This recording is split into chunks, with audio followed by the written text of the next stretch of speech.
November 24, 1944, 1:15 p.m. Tokyo, Japan. Air raid sirens rip through the city.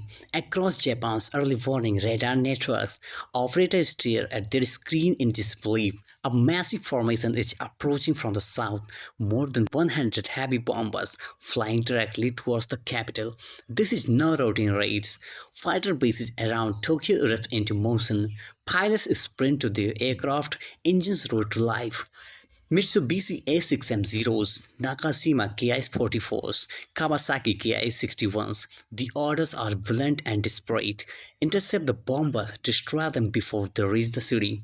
Japanese fighters club for altitude. 15,000 feet, 20,000 feet, 25,000 feet.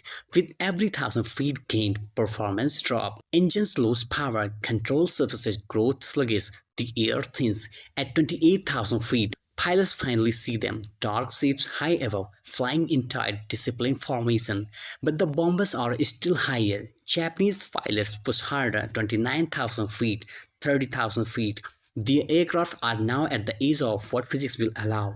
Some pilots begin to feel it, hypoxia, vision narrows, hands lose coordination, throat slow. Even with oxygen masks feeding their lungs, above them the enemy cruises effortlessly. Four-engine B-29 Superfortresses holding steady at 31,000 feet. They are not struggling, they are not scattered. They fly as if the thin air doesn't matter at all. Pilots radio ground control. The bombers are 31,000 feet. The response come back grim and final. Attack anyway. A handful of Japanese fighters manage to escape up to the same altitude but try to line up attacks run. But their aircraft won't accelerate properly. Turns are slow, gunsight wobble. Aiming is nearly impossible. When some pilots open fire, their rounds fall short or miss completely. The B-29s respond, each bomber bestowed with defensive firepower. Remote controls turrets, heavy machine guns, overlapping field of fires.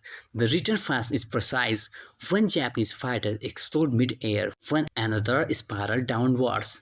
Spirals unconscious, a third limps away trailing smoke. The rest break off. Staying at this altitude means risking death from enemy fire, oxygen starvation, or engine failure. Below Tokyo anti-aircraft batteries open up. 75mm guns, 88mm guns, every barrel elevated to its limits. Black bursts of flag bloom in the sky, but most explode below the bombers. A few shells reach the correct altitude, none hit. The B-29s fly straight through the barrage untouched. At the moment, Japanese Air Defense Commander realized the truth. They cannot stop this. Fighter can reach them effectively. Gun can hit them consistently. Japan has no defense against bomber operating at 31,000 feet. The bomber's formation presses on towards its objective. The Musashino aircraft engine factory is northwestern Tokyo. It is a critical facility. Destroying it will cripple Japanese aircraft production. The lead bombardier activates the northern bomb site. The B-29s fly straight and level, the most vulnerable position for any bomber. But at this altitude, the risk is acceptable. Bomb windows open across the formation.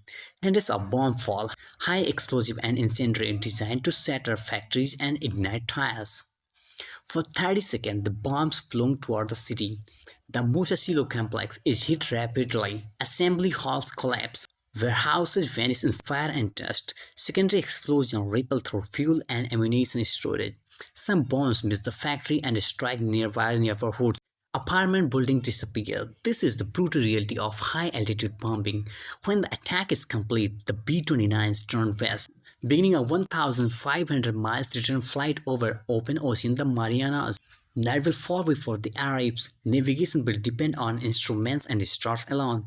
Behind them, Tokyo burns. The aftermath of 111 B-29s launched from Saipan 87 reached Tokyo.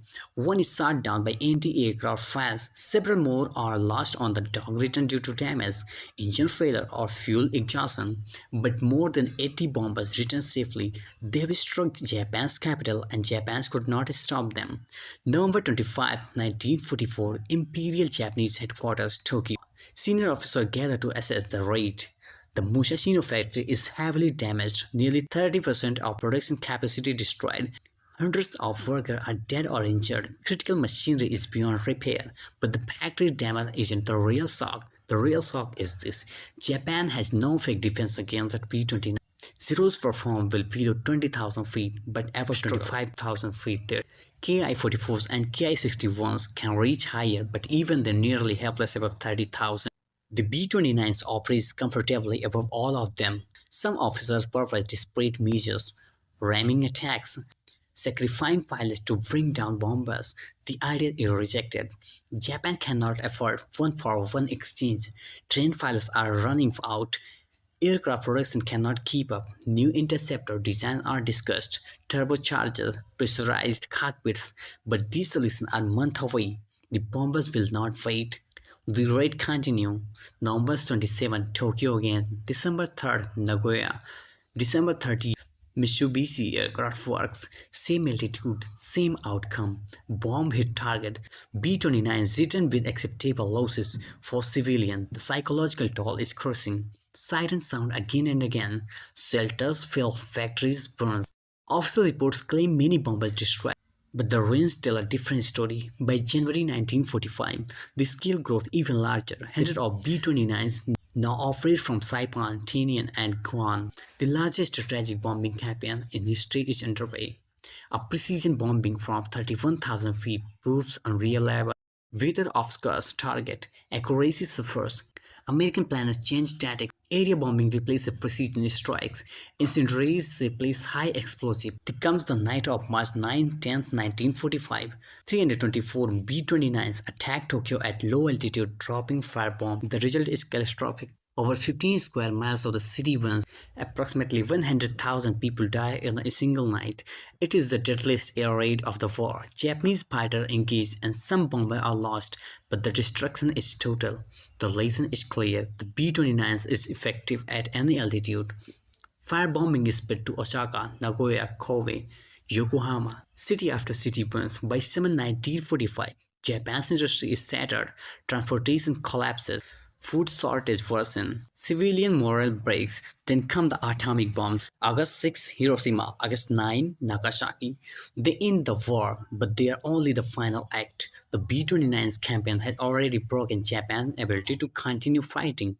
From November 1944 to August 1945, B-29s fly over 30,000 sorties, dropping more than 160,000 tons of bombs. Japan shoots down roughly 450 B-29s, a loss rate America can easily absorb. Japan cannot. After the war, Japanese analytics admit the truth. Once B-29s began operating from the Marianas, defeat became inevitable. November 24, 1944, the two Japanese pilots climbed to 31,000 feet and discovered they could not defend their own sky. That was the day Japan lost control of its airspace, and the war's outcome became only a matter of time.